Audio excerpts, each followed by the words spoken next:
It's the end of the week, everybody. We tend to get a little loopy by Friday, right? So it's time to take a look at some of the best satellite loops that we saw over the past few days. We're actually going to start with a radar loop, though, and take a look at this. This is our big storm, Winter Storm Xylee, and all the spin that went with it. You see how we have that big low spinning right over Colorado? The bands of snow set up right over the I-25 corridor, and the whole system itself was huge right here, covered the entire Midwest and went on to move through the east.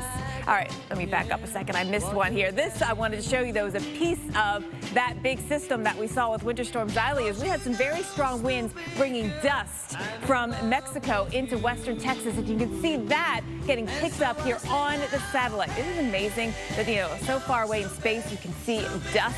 Yeah, it affected visibility as well. Some of the dust got brought up into the snow in Colorado. You can see that in some of the layers.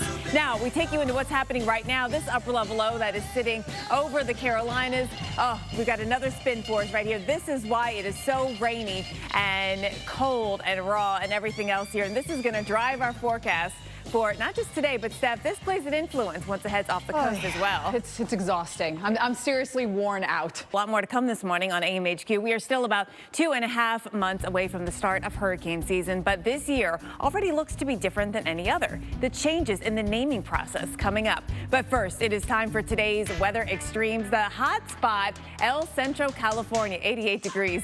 Funny story here, helping my kid with her Spanish. And I used the song Downtown by Little Big Town. Oh, no, by Lady A, actually. Anyway, and I say, you know, why don't take me El Centro anymore? It means downtown. There you go. It's the hot spot, 88 degrees. 4 degrees in Frenchville, Maine, where 79% of the people do speak French. We go to the wet spot in Oakhurst, California. This is close to Yosemite National Park. We got an inch of rain coming our way and 9 inches of snow coming to Kirkwood in California. Talk more about actually the hurricane season because we have some news. The names Dorian and Laura, along with Eta and Iota, will no longer be used in the rotating list the National Hurricane Center uses to label storms. Yeah, of course, that's not, so uncommon, as many names have retired. In fact, I looked it up. 93 names have been retired since 1953. Right. Sounds like a lot, and it's been a lot here. And now, one thing, though, that certainly we compare seasons, right? And this one being such an active one, and we were watching the numbers and the number of storms here go over that 2005 season. But we've only had 3 from this year. There were 5 storms, actually, that were retired back in 2005. Well, the entire Greek alphabet is actually being retired after the storm season.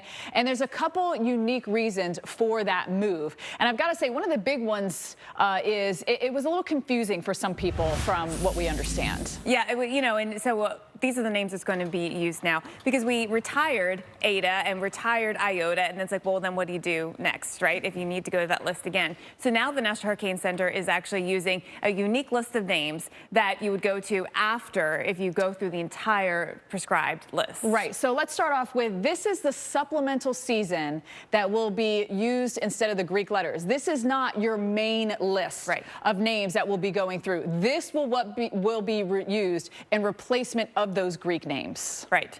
What I don't know, though, is if we don't touch these, does this list just get passed on to the next year? What I understand, that's the way it would work. That's the way it does. It is going to get pushed on here. So it is a lot to take in, right? Let's talk about retiring names. Now, I was actually surprised. You mentioned the names that are going to retire. There's 4 of them, right? 4. One from 2019 because they didn't have their meeting last year because of COVID. Right. Yeah. So my question is why didn't Delta get retired? You know, that was a pretty significant storm into Louisiana.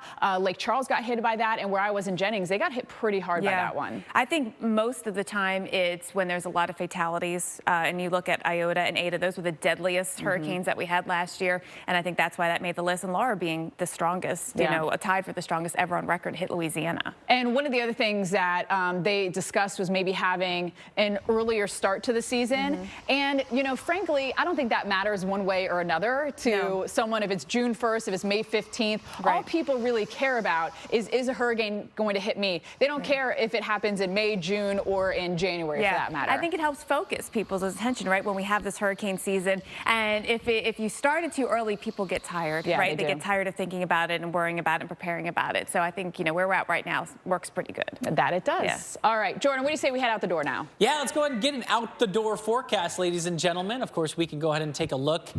All right, well, this Sunday, an all-new episode of Highway to Health, Heavy Rescue and Mud Mountain Haulers. That's right. The teams on these shows do rescue missions on some treacherous roads in dangerous weather conditions, leading to some frightening scenarios. Yeah, check out these situations from the hit show and help us determine who has it worst.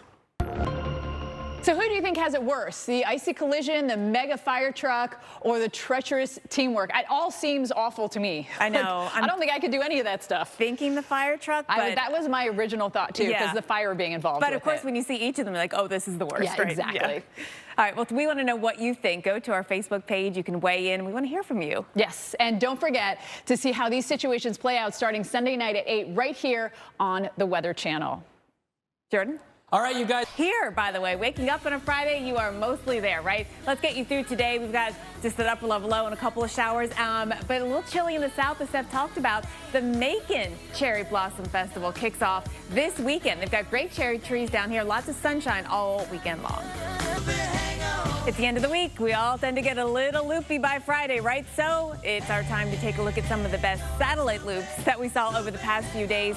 We start with this one, and this is from that severe weather outbreak that we saw. This is Wednesday morning, and what we want to show you is how you can see the components that were important to creating the severe weather outbreak. Look down at the ground and the clouds that are moving. You see those low clouds, how they're moving from south to north? You got to look beyond what you're seeing here at the upper levels, because at the upper levels, we've got clouds that are streaming in from the southwest and from the west. That, my friends, is wind shear, and that turning of the winds with height is why storms could rotate and why we saw all of the active weather that we did. Then we fast forward to today, and what we're left with from this whole week's worth of weather is still this upper level low. It is spinning around up here, coming right through the southern Appalachians. You can see it behind me, and this, as it goes through the Carolinas and Virginia today, is going to create showers, even a few snow showers. We are almost done with it, though, and these pesky upper level lows always stick around a little longer than you might like, right? We got a couple more hours with it, Steph, and then we can kick it out. Or can we for the weekend?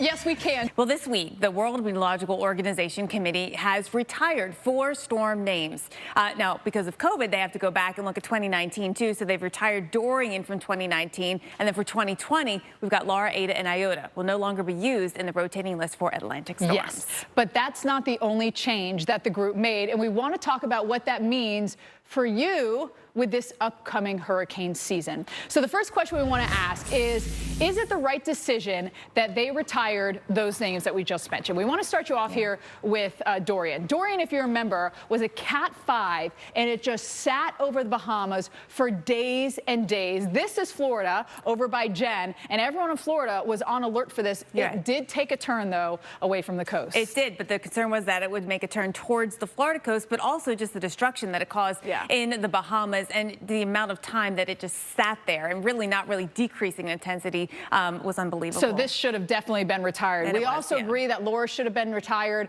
coming in as a Category 4 here into Louisiana, devastated Lake Charles and the surrounding communities. They still haven't recovered, I mean, from it down here. And then we go to Ada and Iota, and both of these very deadly. And it was the flooding, really, with these storms here that did the damage, and they came in back to back. They did. Cat 5 Iota, sustained winds near 155 at landfall, made landfall about 15 miles south of where Hurricane Ada hit. 61 people were killed due to Iota, and you see the damage from this. And Ada was a Cat 4. So Iota, the strongest storm of the season, Cat 4, then right before that came in, causing devastating flooding here.